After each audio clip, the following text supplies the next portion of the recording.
Hi, and welcome to this live reading from Journeys Through SpaceTime, the Journeys Through series, Book 1, by James Talisman, and this is presented by Itsy Bitsy Book Bits.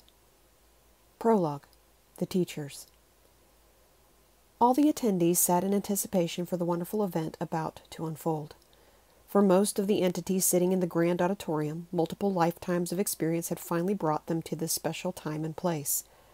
As each one sat waiting in their plush seat, they marveled at the massive room they were privileged to be in. Beautiful granite and marble walls inlaid with gold and silver symbols surrounded them on all sides. The luminous lighting that shone from above provided both perfect illumination and a soothing effect. From the amphitheater, adorned with elaborate and plush seats, those present looked ahead to the magnificent wooden stage before them. Made of the finest woods found throughout the multiverse, the stage with its wooden adornments and marble pillars was truly spectacular to observe. With the auditorium almost full, a brilliant globe of energy appeared about 6 feet above the stage floor, centered perfectly in the middle of the stage. Soon the magnificent golden globe transformed into a dazzling star shape emanating countless colors in all directions. All those in attendance stared in awe at the incredible display of light as it began to take on the form of a humanoid figure. The bright golden light metamorphosed into a being displaying an ancient royal nature and presence. Neither male or female, this powerful and strikingly beautiful entity poured forth a love vibration that radiated out over the entire amphitheater. The entity, adorned in a breathtaking robe made of exquisite material interwoven with various shades of dazzling colors, looked out over the numerous beings seated in the auditorium. "It is such a pleasure to be here at this time and place. Of my many roles, this act is one of my most favorite. At one point, each and every one in this grand room made a decision to devote their eternal existence to be of service to all creation. That selfless choice and the enormous time devoted to learning the ancient ways and associated skills has brought each of you here. In many ways, I truly envy the experiences, adventures, and journeys all those present will embody and embark upon." The celestial ruler nodded and remembered adventures throughout the multiverse of space and time before looking out over the future masters seated. "It is now time for each being here to begin building the new relationships and connections that will have tremendous impact on all creation. Your efforts and future contributions are so appreciated by the all that is and all those who serve creation." An exquisite wooden chest appeared with an ancient but magnificent wooden table beside the celestial being. The ancient entity opened the chest and took out one of the many gold and silver medallions that filled the chest and held it up to the adepts seated throughout the amphitheater. "As a symbol of the immense sacrifice and dedication you each embody, each new master will receive a talisman inscribed with the Tree of Life and other sacred symbols that represent who and what you are. I now request that each of you come to the stage to collect your talisman and blessing." Welcome to the multiverse. Welcome to the Kryptonian Empire. The morning air was cool and moist in their nostrils as they breathed while staring across the field toward the maniple of infantry troops assembled for the imminent battle. Each of these seasoned warriors had trained for this and numerous other battles since their early teen years. Adrenaline burst forth as they anticipated the upcoming call for yet another engagement, with foreigners trying to change their fundamental beliefs and take the lands that rightfully belonged to them. These frontline soldiers were among the highest caliber to serve the Kryptonian Empire, and Cassius was proud to be one of them. He had spent most of the preceding night sharpening his blades and preparing his gear. The scutum felt good in his hand, along with the weapons strapped to his sash. As Cassius steadied his mind for battle, the cornu sounded off. The Kryptonian army's front guard began their march down the hill and across the field to engage the opposing forces. The distance between the two advancing forces closed as battle cries welled up from both sides. As was the case for countless other battles, the most elite warriors from both fighting forces would engage first. A decisive conquest of the enemy at the start of battle resulted in a psychological victory for the successors, and almost always guaranteed triumph in the end. Many yards of distance were reduced to a few feet as the elite forces began to battle each other. Swords swung towards their opponent as the sound of weapons pounding into shields began to ring out across the battlefield. Cries of agony reverberated as razor-sharp metal tore into flesh. While many well-planned strategies were in play during this confrontation, it seemed almost like chaos when viewed from afar. The killing between these adversaries did not feel right for some reason, and the dichotomy between war and peace revealed itself during the most intense moments of battle. Cassius struggled with these very thoughts even as he swung his blade at the approaching enemy soldier. Thoughts such as, "Why am I trying to kill another soul?" and "What true purpose does all this fighting serve?" filled Cassius's mind as he executed the killing moves and counterblows that years of training had made automatic. "I must let go of these thoughts and concentrate on the task at hand," thought Cassius as he countered yet another mighty blow with his scutum and swung his deadly blade down onto the shoulder of his opponent. Blood from the wounded soldier flew into Cassius's face and eyes as the severed arteries shot blood out in all directions. Temporarily blinded by the warm blood, he instinctively moved his shield into a position to protect his head and upper body. Violently shaking his head to remove the blood from his eyes, he swung his body and sword around 180 degrees to strike a blow at the enemy soldier who flanked him. The move caught the foreigner by surprise as Cassius's swinging blade removed the enemy soldier's head from his body. The sight of the enemy soldier's head flying through the air gave Cassius slight pause.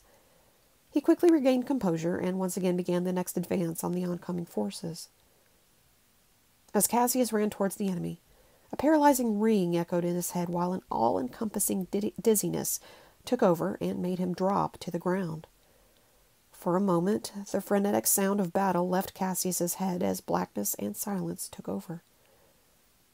Now in the void of his inner mind, Cassius saw a bright light and heard a voice say, "I am sorry, but I must leave you for a while. Please do not forget what you have learned. You will survive this." Cassius opened his eyes to find his friend and fellow combatant standing above him with his hand stretched out to help him off the ground. Brutus yelled, "Rise quickly, my friend. There is still a battle to finish." With the helping hand, Cassius quickly got back to his feet. The sound and sight of battle once again filled his senses. Teaming up, Cassius and Brutus made a swath through the advancing soldiers, leaving a bloody trail of dead and wounded bodies in their wake. The superb fighting skills of the Crotonian army's front guard was helping secure victory over these foreigners. Seeing the devastation of their elite soldiers lying about the battlefield, the rear-line Thespan soldiers began to instinctively move back. A barrage of arrows coming from the Crotonian army's archers descended upon the retreating soldiers like a torrential downpour of rain. Razor-sharp blades from these airborne weapons ripped through the troops as screams of agony rang out and bodies dropped to the ground. Soon after, the second round of devastation riddled the second line of defense with lethal arrow penetrations. The sound of retreat was given by the Thespan command. The foreign troops began a full withdrawal back to the lands they had come from. After cheers of victory sounded from the Crotonian soldiers, the task of retrieving their wounded and dead began. "Thank you so much, brother, for saving me out there," the grateful Cassius spoke as he slapped his best friend on the back. "Who would I have to celebrate this victory with if I had not?" laughed Brutus as he walked away to help with the cleanup. Welcome to the Earthverse. The strike was solid and powerful as Matt's forearm and back fist hit the training pad held by his training partner, Dan. "Damn, you can hit hard, dude!" Dan exclaimed as he grunted and moved backward from the force of Matt's blow. A slight grin came over Matt's face as he prepared his next 180-degree back fist into the pad. At 5'11" and a solid 180 pounds, Matt was indeed an imposing figure, but his strength seemed almost unnatural at times. A grunt and groan escaped Dan's mouth again as the next powerful back fist swing landed on the training pad he was holding. At 6'2" and 240 pounds, Dan was a huge presence. "Let's prepare for some calisthenics," yelled the Krav Maga instructor. With the training equipment stored away, everyone lined up in rows and columns to begin the grueling exercises that were a main staple at the training facility. Moans and groans could be heard throughout the room as each intensive exercise was performed. Within 15 minutes, every member was drenched in sweat from the exercise routines that strengthened the muscle groups associated with hand-to-hand combat. Along with basic knee strikes, palm heel strikes, and front kick movements, the group performed knuckle push-ups, bear claws in place, burpees, and jumping jacks. With everyone breathing hard from the extensive workout, the instructor yelled out, "Time for a few laps around the complex before we call it quits for the night." And with that, all the members filed out the door to begin the run around the building complex the Krav Maga Training Center was part of. Winded from the workout, Matt was still feeling in prime condition as he ran out the door into the parking lot outside. Inhaling and exhaling the cool Colorado mountain air, Matt surged ahead toward the group of runners in the lead. As Matt closed in on the lead runners, he started to feel very dizzy. A loud ringing began in his head as blackness took over and he dropped to the ground. Drifting off into the black void of unconsciousness, he saw a bright light in his mind. "I'm sorry, I must leave you for a while. Please remember your lessons from the past. It is very important that you do," rang through Matt's mind as he struggled to regain consciousness. "Hey, you all right, man?" said Dan as he helped Matt get up from the ground. "Yeah, I think I'm okay now, thanks," Matt assured his friend as he got back up on his feet. "What the hell happened?" "I'm not quite sure, but I feel okay now," Matt assured his longtime friend. "I probably hit you too hard during practice tonight," laughed Dan as he smacked Matt on the shoulder. "Doubt that, buddy. You seemed to be the one taking a beating earlier," shot back Matt as he fake punched Dan in the gut. Welcome to the Isonian Empire. The mid-morning sun's warmth felt good on Queen Nefertiti's body as she gazed out over her lands and the wonderful society she helped create. Draped in a light silken tunic, the slight breeze helped keep her cool from the arid desert surrounding the capital city. The queen marveled at all the incredible monuments in the distance. Many of the cenotaphs had been built to honor ancestors in her own lineage. Born as the only legitimate heir to King Ptolemaides, Queen Nefertiti had ruled the Isonian Empire for over 10 years. Even as a child, the queen had a keen ability to understand complex concepts associated with the engineering and scientific disciplines. Due to his daughter's innate abilities for the sciences, King Ptolemaides had made sure she had the best training possible to develop her natural talents. In addition, the queen studied the ancient esoteric wisdom associated with the alchemy of mind and the composition of true reality. Legend spoke of these ancient teachings and how they were part of creation from the beginning of time on the planet Uraza. Utilizing her innate abilities and her knowledge of the ancient teachings, Queen Nefertiti helped usher in the greatest period the Isonian Empire had ever experienced, and her subjects adored her for that. Eventually, the morning turned into evening. After consultation with her many advisors and a wonderful meal, Queen Nefertiti bid her guests good night. The queen retired to the main palace terrace to meditate and ponder her plans for the next day. 2 moons shone brightly in the night sky as the queen gazed out again at the lands that made up some of the Isonian Empire. Reclining in her favorite terrace chair and closing her eyes to shield the bright moonlight, the queen journeyed inside her mind to that special place that was always void of all the numerous thoughts that filled her head most of the time. This special region in her mind brought her much peace, and she had learned how to enter this place at will. As the queen moved into this powerful space in her mind, her body would shudder from what felt like mighty jolts of energy entering it before a special brightness would engulf her inner paradise. Sensing an outside presence, Queen Nefertiti slowly came out of her meditation to find one of her most trusted assistants waiting to communicate with her. "My queen, your baths have been drawn as requested," spoke Adoran. "Very well, Adoran, thank you." The air was fragrant from the smell of articulous tree blossoms floating in the soaking bath as 2 beautiful women waited naked in the cleaning bath for their queen. The queen smiled and nodded at the 2 young women as she disrobed and entered the bath.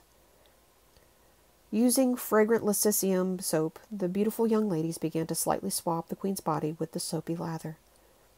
Wonderful smells filled the queen's senses as she lavished in the warm, soapy water.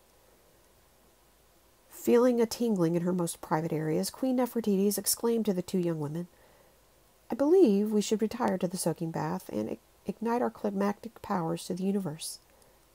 The two women giggled and nodded in agreement as they and the Queen rose to join in the soaking bath. Rising out of the cleaning bath, Queen Nefertiti's was a stunning woman, whose prime physical shape revealed exquisite feminine curves. The Queen's beauty matched her intelligence in every way. Breathing in the wonderful articulous blossoms, her heart beat with excitement for the coming sexual copula with her willing assistance.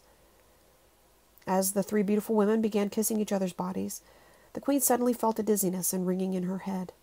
The sounds got louder as blackness overtook her mind before she went unconscious and floated to the bottom of the bath. As she had encountered in many of her meditations, Queen Nefertiti's experienced a black void. Soon a bright light shone in her mind, and a voice inside her head spoke. "I'm sorry, I must leave you for a while. Please continue exploring the teachings you learned so long ago. These teachings will help you fight the coming evil you will face." Frantically, the young women raised their queen from the bottom of the bath.